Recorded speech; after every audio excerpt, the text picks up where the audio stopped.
Coba orang azan Allahu Akbar, Allahu Akbar. Setelah azan dia pulang ke rumah. Kenapa pulang? Kamu azan? Aku azan doang, sholat enggak.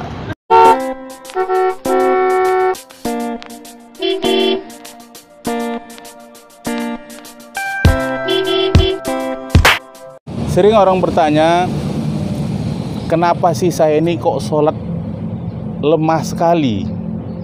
Sholat itu malas. Kalaupun saya sholat, kadang mengerjakan itu malas-malasan. Pengen buru-buru aja. Kadang dalam sholat itu pikiran kemana-mana. Bahkan kadang-kadang dalam sholat, dalam sholat itu menemukan remote yang hilang. Mau buka TV, tengok mana remote, kok di mana gua taruh tadi. Dalam sholat ingat dia remote, oh di situ tadi gua taruh. Ini sholatnya sangat lalai. Iya kan?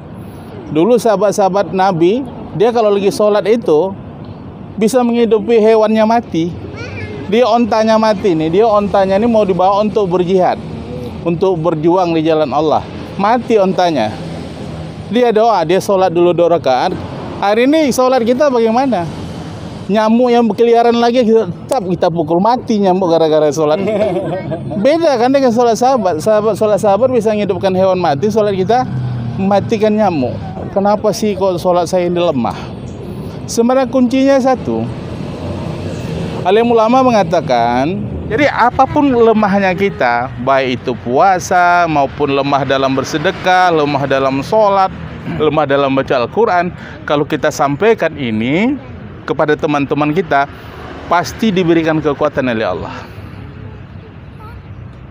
Diberikan kekuatan oleh Allah. Ya ayyuhallazina amanu taqullaha wa qulu qawlan sadida yuslih lakum a'malakum wa yaghfir lakum dunubakum. Hai orang-orang beriman, hendaklah kalian bertakwa kepada Allah. Wa qulu qawlan sadida. Hendaklah perkataan kalian itu perkataan yang baik. Perkataan yang baik tadi dijawab oleh Allah. Tidak ada perkataan lebih baik daripada perkataan mengajak manusia taat kepada Allah. Ini contoh. Kedengaran azan nih. Udah azan ini. Kita ke masjid yuk. Kita cari musola. Ini perkataan yang baik. Maka otomatis orang yang mengajak kawannya untuk sholat tadi, pasti Allah jaga dia. Allah berikan kekuatan dia untuk sholat. Dia lemah dalam membaca Al-Quran. Dia ajak temannya, di sana tuh ada pengajian loh. Setiap habis maghrib ada pengajian Al-Quran. Sana yuk. Maka dengan dia mengajak temannya tadi seperti itu, maka Allah akan perbaiki kelemahan dia untuk belajar Al-Quran tadi. Allah perbaikan kelemahan menjadi satu kekuatan. Yuslih lakum a'malakum wa yaghfir lakum dunubakum. Maka kalau kita berbicara kebaikan ini, kalau bahasa globalnya dakwah. Mungkin bagi kita mendengarnya kalimat dakwah itu kayaknya bukan kalimat gua banget deh. Begitu mungkin dalam hati kita. Padahal kita ini umat Rasulullah ini, umat Nabi ini, kata Allah, kalian adalah sebaik-baiknya umat. Sebaik-baiknya umat mengajak manusia taat kepada Allah. Kuntum khairu umat ukhrijat ta'muruna bil ma'ruf wa tanhauna 'anil munkar, dan mencegah kemungkaran. Jadi kalau kita ada kongko-kongko, kita duduk-duduk dengar azan umpamanya, tidak ada satu pun yang mengajak kita, ya udah kita lemah semuanya. Betul nggak? Kita lemah semuanya. Allahu Akbar, Allahu Akbar. Kita dengar azan nih. Ada yang mendengar. Secara kebersihan hati, naluri dalam ini bersih loh. Seorang pencuri aja, hatinya ini, dia tahu pencuri itu nggak bagus. Mabok itu nggak bagus, tahu dia. Tapi karena tidak ada taufik, tidak ada kekuatan, dia tidak bisa melangkahkan kakinya ke masjid tadi. Maka dengan caranya kita gotong royong. Kita kalau gotong royong, apa aja kalau kita gotong royong pasti jadi. Betul nggak Bu? Gotong royong apa aja. Mau dagang kita gotong royong pasti jadi. Apa aja. Pasti jadi mau bangun rumah, aduh gua bangun rumah, kayu-kayunya udah ada, genteng udah ada. Terus bagaimana? Tenaganya nggak ada, gotong royong. Jadi berlomba-lombalah kalian dalam kebaikan, kata Allah. Maka kalau diantara kita nih saling mengingatkan, udah azan tuh, yuk cabut kita ke masjid kita. Gitu lah. Sama seperti orang azan, dakwah yang pertama tuh azan. Kalau kita mengajak orang tadi kalimat itu kita artikan dakwah yang pertama tuh azan. Coba orang azan Allahu Akbar, Allahu Akbar. Setelah azan dia pulang ke rumah. Kenapa pulang?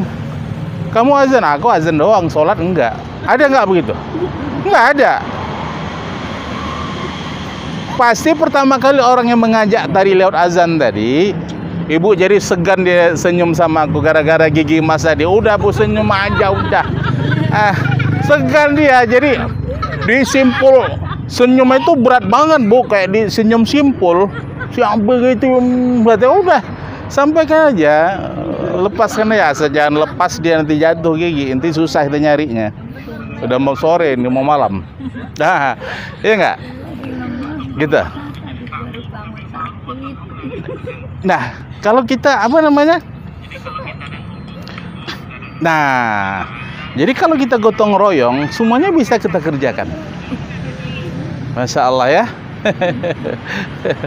Semuanya bisa kita kerjakan, gitulah. Kita dengar azan Allah Akbar, kita berangkat. Kita bisik-bisik sama teman. Di sini siapa? Mana musola yang paling dekat? Sini juga bisa nih. Nanti insya Allah bentar lagi mungkin minggu depan kita cari sejadah. Sejadah nanti kita siapin air wudunya yang dekat situ. Iya nggak Mus? Iya betul. Iya. Harus saling mengajak deh. Nggak bisa deh. Tuh. Yuslih lakum a'malakum. Orang yang saling mengajak tadi pertama kali Allah akan perbaiki amal dia. Yuslih lakum a'malakum. Pertama kali Allah akan perbaiki amal dia. Itu janji Allah. Jadi orang yang selalu mengajak tadi ke yang lain-lain ini, pertama kali itu Allah akan perbaiki amal dia. Artinya kalau Allah sudah mengatakan di Al-Quran itu diperbaiki amalnya, pasti imannya diperbaiki juga oleh Allah. Terlebih dahulu imannya dulu. Maka Allah katakan langsung, yuslih lakum a'malakum. Allah akan perbaiki amal dia. Yuslih lakum a'malakum wa yaghfir lakum dzunubakum, dan Allah mengampuni dosa-dosanya. Itu hebatnya. Jadi kita ini bukan nabi, tapi kerja nabi ini dikasih sama kita, Bapak Ibu.